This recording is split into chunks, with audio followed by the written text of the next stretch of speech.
Este é um dos capítulos mais relevantes do Estatuto, pois estabelece quem são os ministros do Evangelho, sua vocação, responsabilidades, deveres e compromisso com a Palavra de Deus e a Igreja.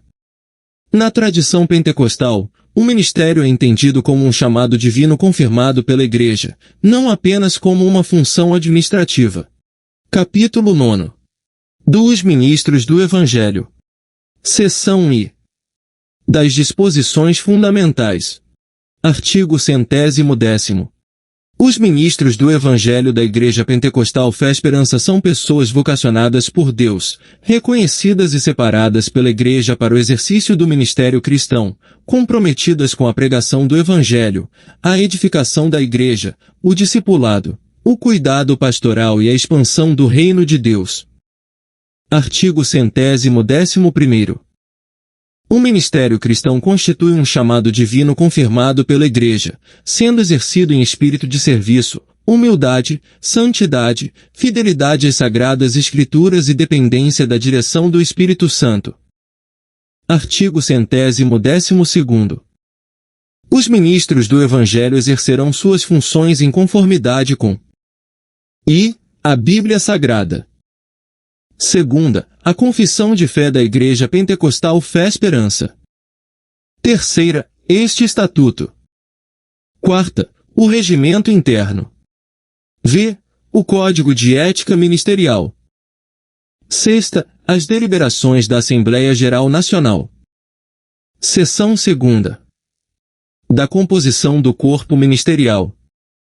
Artigo 113º. O corpo ministerial da Igreja Pentecostal Fé Esperança será composto por pastor presidente nacional. Segunda, pastores. Terceira, pastores auxiliares. Quarta, evangelistas. V, missionários.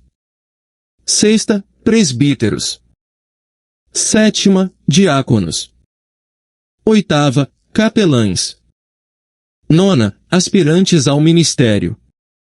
Artigo 114º.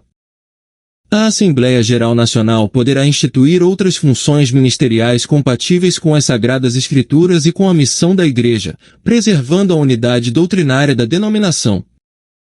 Seção 3ª. Dos requisitos para o exercício do ministério.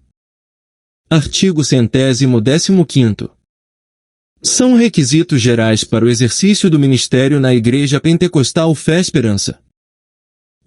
Testemunho cristão irrepreensível. Segunda, vida compatível com os princípios das Escrituras. Terceira, comprovada vocação ministerial. Quarta, maturidade espiritual. V. Fidelidade à confissão de fé. Sexta, capacidade para servir ao corpo de Cristo. Sétima, aprovação nos processos de formação e avaliação ministerial definidos pela denominação.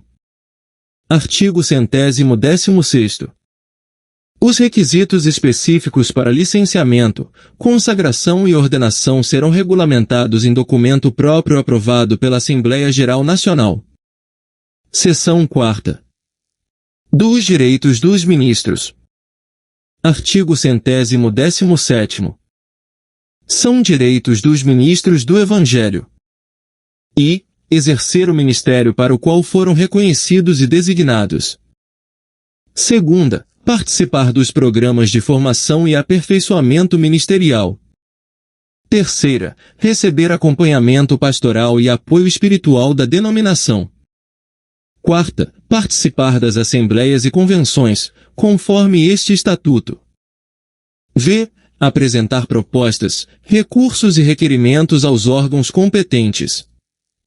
Sexta, utilizar credenciais ministeriais expedidas pela denominação, na forma do regulamento próprio.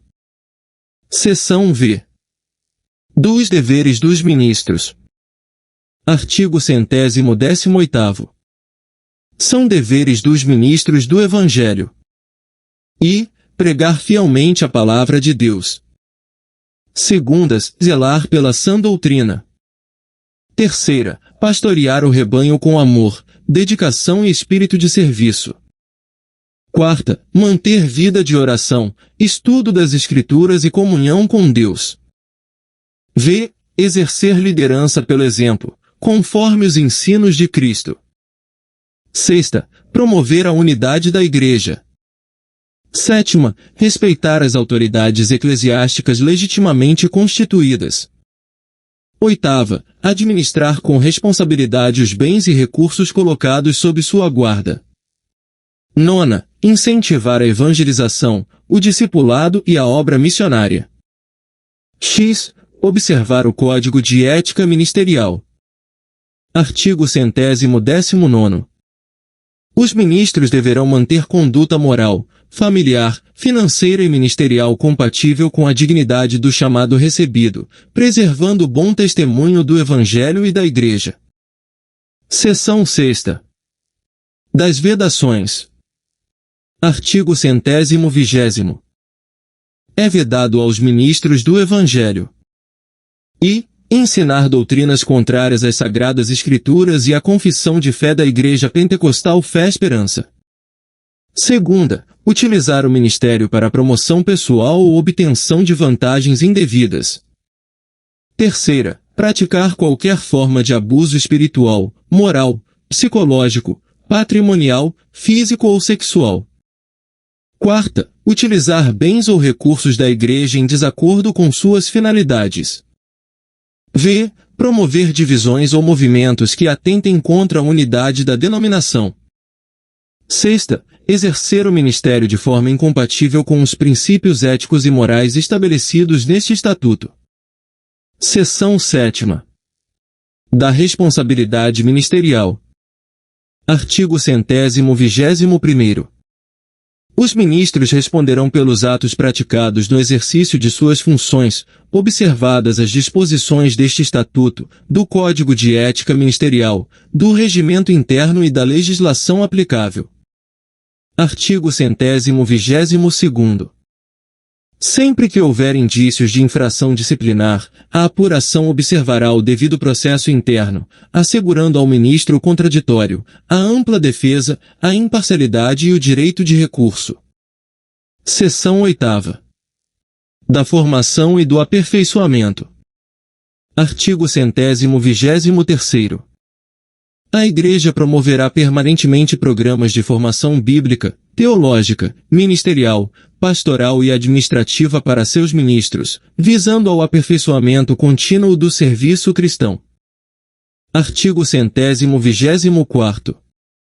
Os ministros deverão participar, sempre que convocados, de encontros ministeriais, conferências, retiros, cursos de atualização e demais atividades destinadas ao fortalecimento da comunhão e da unidade da denominação. Seção 9ª. Das disposições gerais. Artigo 125º. O exercício do ministério na Igreja Pentecostal Fé Esperança será orientado pelo amor cristão, pela autoridade das Sagradas Escrituras, pela ação do Espírito Santo, pela ética ministerial e pelo compromisso com a missão da Igreja. Artigo 126º. Nenhum cargo ministerial confere privilégios pessoais, sendo toda autoridade exercida como serviço ao Senhor e à sua Igreja, conforme o exemplo de Jesus Cristo. Artigo 127º. Os casos omissos relativos ao corpo ministerial serão resolvidos pela Diretoria Nacional, ouvido o Conselho de Pastores, e, quando necessário, o Conselho Doutrinário, cabendo recurso à Assembleia Geral Nacional, na forma deste Estatuto.